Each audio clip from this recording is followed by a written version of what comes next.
Pois é, a CPMI do INSS, que investiga as fraudes no órgão, ouviu hoje o ministro da Controladoria Geral da União, Vinícius Marques de Carvalho. Ele foi na condição de convidado, isto é, quando ele não tem a obrigação de comparecer.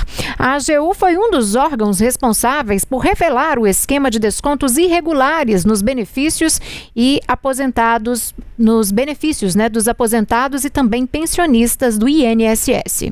Eu sei que às vezes as pessoas podem fazer confusão sobre opinião, verdade, fatos. No caso concreto aqui... Silêncio, por favor, senhores. Eu posso responder com muita tranquilidade. Desculpa, eu não estou enxergando, deputado, acho chato falar sem olhar para a pessoa. Mas, deputado, eu posso com muita tranquilidade dizer uma coisa que eu já falei, inclusive em entrevistas. O Estado brasileiro demorou, sim. O Estado brasileiro demorou. Todas as instituições do Estado brasileiro demoraram. A CGU é uma dessas instituições do Estado brasileiro. Eu acabei de dizer, o Ministério Público Federal tem denúncia desde 2019, o PROCON tem denúncia desde 2018. Quando a gente olha para trás e vê esse período inteiro, só uma pessoa com completa ausência de bom senso e falta de capacidade de sentir a dor do outro, falta de capacidade de ter alteridade, vai achar que isso não é demora. O ministro da CGU, Vinícius Marques, explicou como as auditorias realizadas pelo órgão são utilizadas para identificar desvios de recursos. São requeridas informações desse órgão. A partir do momento que a auditoria se configura ou vai tomando forma, as constatações, os achados da auditoria vão tomando forma.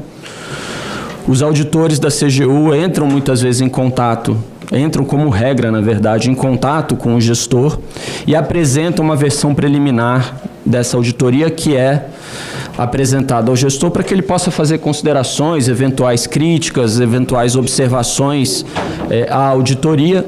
A partir dali, os auditores da CGU eles podem construir o relatório final. O que acontece em muitas dessas situações, e aí eu concluo, é que em algumas dessas situações nós temos, como eu disse, indicativos de fraudes que possam levar a ilícitos criminais, a infrações penais. Nesse contexto, a CGU aciona a Polícia Federal e começa um trabalho em conjunto. E é nesse contexto que esse material de auditoria ele se transforma em notas técnicas para o inquérito policial. E a estratégia do inquérito policial, dado o seu sigilo, é que acaba definindo a agenda de investigação até que se possa chegar numa primeira fase de uma operação, por exemplo, que é o que aconteceu nesse caso, dia 23 de abril desse ano, e se pôde descortinar toda essa fraude que acontecia em relação aos descontos associativos. Bom, e o presidente da CPMI do INSS, o senador mineiro Carlos Viana, ele fez uma avaliação agora há pouco sobre, portanto, esse depoimento de hoje do ministro da CGU.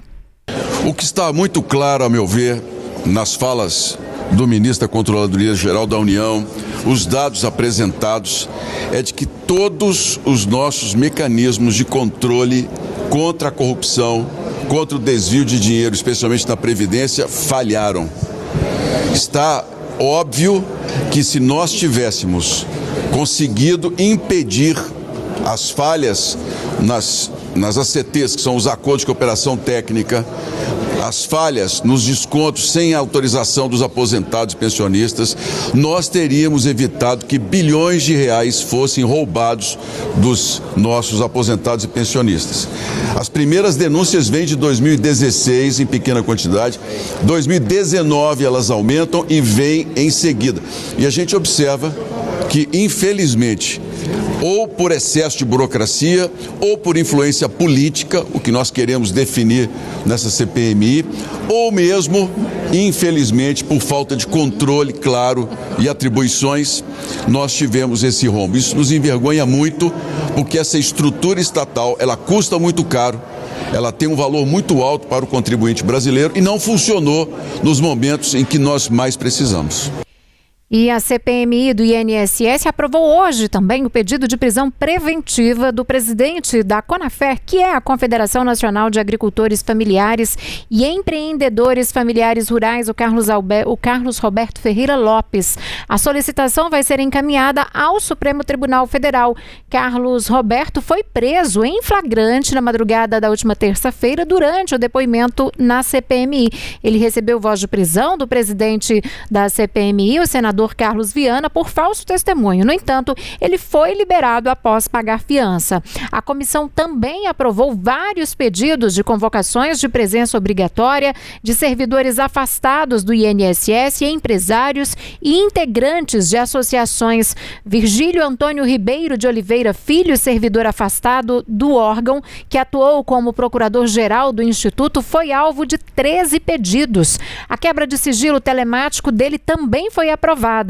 A esposa do ex-procurador do INSS, Thaisa Hoffmann Janison, também foi alvo de 8 pedidos aprovados para a convocação, além da quebra de sigilo telemático e telefônico. Outros 2 servidores do INSS também tiveram pedidos de convocação aprovados. Jucimar Fonseca da Silva, que é ex-coordenador geral de pagamentos e benefícios, Jobson de Paiva Silveira Salles, que é ex-diretor de atendimento. E ainda foram aprovados novos pedidos que miram o empresário Maurício Camissotti, preso desde o dia 12 de setembro. Ele já teve a convocação, a prisão preventiva e a quebra de sigilos aprovados pela CPMI. Um habeas corpus concedido pelo STF desobrigou, portanto, o empresário a comparecer na comissão. O novo pedido pautado prevê que a CPMI possa realizar a oitiva nas dependências do Departamento de Polícia Federal.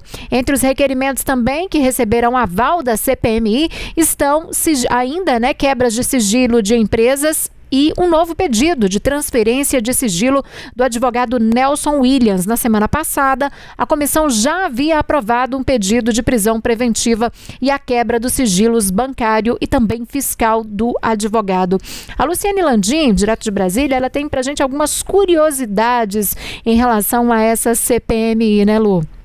Então, Círia, que a gente vem falando dessa CPMI quase que diariamente, né? A gente acabou de falar de uma série de requerimentos que foram aprovados. Eu trouxe alguns números hoje para a gente entender por que tanta coisa passa, né? Porque que a gente noticia tanta aprovação, tanto debate quando a gente tem uma comissão parlamentar de inquérito funcionando no Congresso Nacional. No caso, a que a gente tem nesse momento é a que investiga essa fraude no INSS. Mas somente nessa sessão de hoje, por exemplo, foram 88 requerimentos aprovados e esses nem são todos os que estavam na pauta. Alguns foram retirados, outros foram rejeitados e a gente também não tem para explicar como que funciona, né? Não necessariamente cada um desses 88 requerimentos foram analisados, votados ali de forma individual. Há votação de projetos de textos em bloco, né, em acordo, assim, vários textos sendo votados de uma única vez justamente para agilizar esse trâmite. Essas deliberações, por exemplo, somente as de hoje, elas incluem convocações, convites,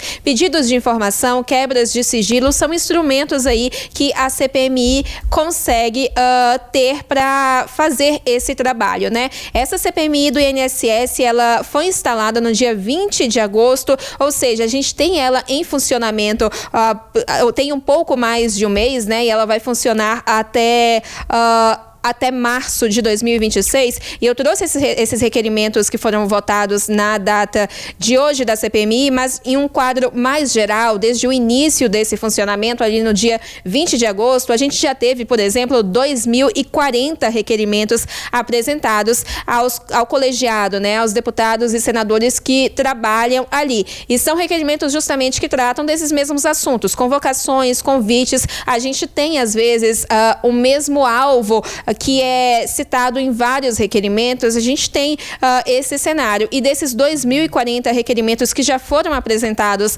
à CPMI, apenas metade, ali, 1.074 deles já foram votados. Ou seja, tem 902 requerimentos que ainda aguardam análise, aguardam uma decisão, né? Ou que vão ser rejeitados, ou que vão ser aprovados, ou que talvez nem sejam votados. E a gente também tem nesse cenário requerimentos que foram retirados retirados, que foram tidos como invalidados, mas uma curiosidade para a gente entender como que funciona esse trabalho na CPMI, que a gente fala tanto aqui, né, dessas convocações, dessas quebras de sigilo, é realmente um número muito amplo e que não é incomum em um trabalho do tipo no Congresso Nacional. Síria.